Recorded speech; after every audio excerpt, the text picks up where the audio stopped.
Hi friends, arithmetic progression അഥവാ സമാന്തര ശ്രേണിയിലെ അടുത്തൊരു പ്രോബ്ലം ആണ് നമ്മൾ ഈ വീഡിയോ ഡിസ്കസ് ചെയ്യുന്നത്. ക്വസ്റ്റ്യൻ ഏതാണെന്ന് നോക്കാം. 16, 23, 30 എന്ന് പോകുന്ന സമാന്തര ശ്രേണിയുടെ ആദ്യ 40 പദങ്ങളുടെ തുക എത്ര? ഇവിടെ 4 ഓപ്ഷൻസ് തന്നിട്ടുണ്ട്.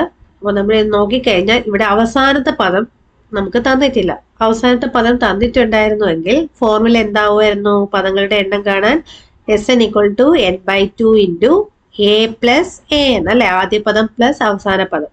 ഇതാണ് അവസാന പദം തന്നിട്ടുണ്ടെങ്കിൽ നമ്മൾ എടുക്കേണ്ട ഫോർമുല എന്ന് പറയുന്നത്. ഇവിടെ പക്ഷെ നമുക്ക് അവസാനത്തെ പദം തന്നിട്ടുണ്ടോ? ഇല്ല അല്ലെ, അവസാനത്തെ പദം ഏതാണ് നമുക്ക് അറിയത്തില്ല. പക്ഷെ എത്ര പദങ്ങൾ ഉണ്ടെന്ന് തന്നിട്ടുണ്ട് അല്ലെ, 40 പദങ്ങളാണ് ഉള്ളത്.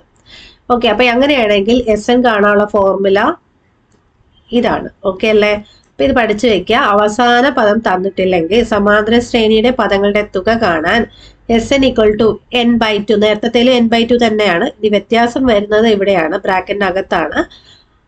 2a + n - 1 ഇൻറ്റു d എന്നാണ് വരിക. Okay, 2a + n - 1 into d. ഈ a + n - 1 ഇൻറ്റു d നിങ്ങൾ ഓൾറെഡി പഠിച്ചതാണ്. nth ടേം കാണാനായിട്ട് നമ്മൾ യൂസ് ചെയ്യുന്ന ഫോർമുലയാണ് a + n - 1 ഇൻറ്റു d. അതുപോലെ തന്നെയാണ് ഇവിടെയും വരുന്ന ഒരു 2 ഇവിടെ എക്സ്ട്രാ കയറി വരുന്നേ ഉള്ളൂ. ഓക്കെ അല്ലെ, അങ്ങനെ കണക്ട് ചെയ്ത് പഠിച്ചു വെച്ചിരുന്ന ഓർത്ത് വെക്കാൻ എളുപ്പമായിരിക്കും. അപ്പൊ Sn = n/2 into 2a + n - 1 into d ആണ് അവസാന പദം സമാന്തര ശ്രേണിയിൽ തന്നിട്ടില്ലെങ്കിൽ നമ്മൾ യൂസ് ചെയ്യേണ്ടത്. അപ്പോൾ നമുക്കിവിടെ യൂസ് ചെയ്ത് നോക്കാം. Sന്റെ ഫോർമുല നമുക്ക് ആദ്യം എഴുതാം. n/2 into 2a + n - 1 into d. ഇനി ഇവിടുത്തെ a എന്താണ്, n എന്താണ്, d എന്താണെന്ന് നമുക്ക് ആദ്യം എഴുതാം. a എന്ന് പറയുന്ന ആദ്യ പദമാണ്. ഇവിടെ ആദ്യ പദം ഏതാണ്? 16 ആണ് അല്ലെ, ഇപ്പൊ 16. ഇനി n എന്ന് പറയുന്നത് ഇതിൽ എത്ര പദങ്ങളുണ്ട്? നമ്മുടെ ക്വസ്റ്റ്യൻ വായിച്ചു നോക്കിയാൽ നമുക്കറിയാം ഇവിടെ എത്ര പദങ്ങളുണ്ട്? 40 പദങ്ങളുണ്ട്. അപ്പൊ n എന്ന് പറയുന്നത് 40. ഇനി d കാണണം. d എന്ന് പറഞ്ഞാൽ പൊതുവ്യത്യാസമാണ് അല്ലെ. പൊതുവ്യത്യാസം കാണാൻ രണ്ടാം പദം മൈനസ് എന്ത് ചെയ്യണം? ആദ്യ പദം ചെയ്യണം. അപ്പൊ 23 എന്ത് ചെയ്യാ? 16 മൈനസ് ചെയ്യാം. ഓക്കെ അല്ലേ, അപ്പൊ എത്ര കിട്ടും? 7 എന്ന് കിട്ടും. ഓക്കെ അല്ലേ, അപ്പൊ എല്ലാം കിട്ടിക്കഴിഞ്ഞു. a കിട്ടി, n കിട്ടി, d കിട്ടി. ഇനി ഇത് നമുക്കിവിടെ സബ്സ്റ്റിറ്റ്യൂട്ട് ചെയ്ത് സോൾവ് ചെയ്യുമ്പോൾ നമ്മുടെ ആൻസർ = n/2. n എന്ന് പറയുന്നത് ഇവിടെ 40 ആണ്. 40/2 ഇൻറ്റു 2a എന്ന് പറയുമ്പോൾ 2 ഇൻറ്റു 2a എന്ന് വെച്ചാൽ 2 ഇൻറ്റു ആണ് കേട്ടോ. ഇടയിലുള്ള ഓപ്പറേഷൻ മൾട്ടിപ്ലിക്കേഷൻ ആണ്. ഇപ്പൊ 2 ഇൻറ്റു a എന്ന് പറയുമ്പോൾ 2 ഇൻറ്റു 16. ഞാൻ ഇവിടെ ബ്രാക്കറ്റാണ് കൊടുക്കുന്നത് ഇൻറ്റു ആയതുകൊണ്ട്. Plus n - 1 into d. n - 1 എന്ന് പറയുമ്പോൾ ഇവിടെ 40 ആണ് n. 40 - 1 into d. d എന്ന് പറയുന്നത് ഇവിടെ 7 ആണ്. അത് ഇൻറ്റു ആയതുകൊണ്ട് ഞാനത് ഒരു ബ്രാക്കറ്റിൽ കൊടുക്കുന്നു. ഇനി 40/2 നമുക്ക് ചെയ്യാൻ പറ്റുമല്ലോ. 40ന്റെ പകുതി എന്ന് പറഞ്ഞാൽ എത്രയാ? 20.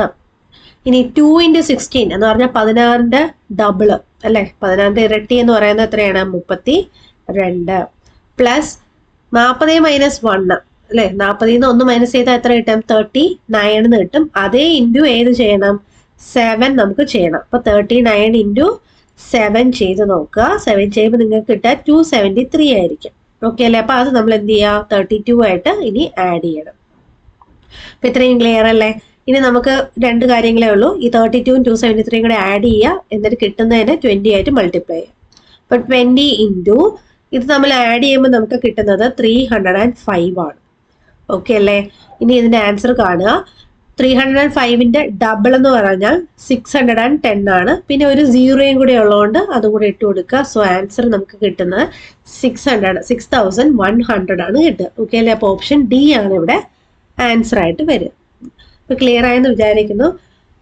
അപ്പൊ നിങ്ങൾക്ക് ഇഷ്ടപ്പെട്ടാൽ ലൈക്ക് ചെയ്യുക, നിങ്ങളുടെ ഫ്രണ്ട്സിനൊക്കെ ഷെയർ ചെയ്ത് കൊടുക്കുക, നമ്മുടെ ചാനൽ സബ്സ്ക്രൈബ് ചെയ്യുക. എന്തെങ്കിലും ഡൗട്ട് ഉണ്ടെങ്കിൽ കമന്റ് ബോക്സിൽ ഇട്ടിരുന്നാൽ മതി. Okay, thank you.